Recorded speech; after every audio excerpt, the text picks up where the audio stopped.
అడవిలోకి పోయేసి మేము రెయిన్ ఫారెస్ట్లో బాగుంది. ఇలా బోట్ ఉంది, పోలే తొక్కుంటా పోయేది. బోట్ కూడా ఉంది అక్కడ. ఇట్లా అడవిలో చూసుకొని పోండి ఇంకా. ఇది లేకుంటే ఏనా ఫుల్ ఎంజాయ్ చేస్తున్నారు. అవునా, పడేర్రా జాగ్రత్త. బ్లాక్ థండర్ బాగుందా? మీకేగా ఆస్ట్రిచ్ పెద్ద పెద్ద పక్షులు ఉన్నాయన్నాడా?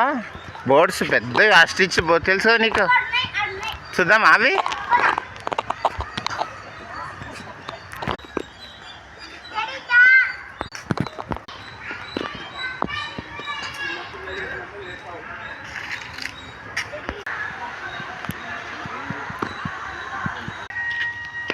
పెద్ద స్టిచ్ బర్డ్స్ నాన్న. చూడు ఇక.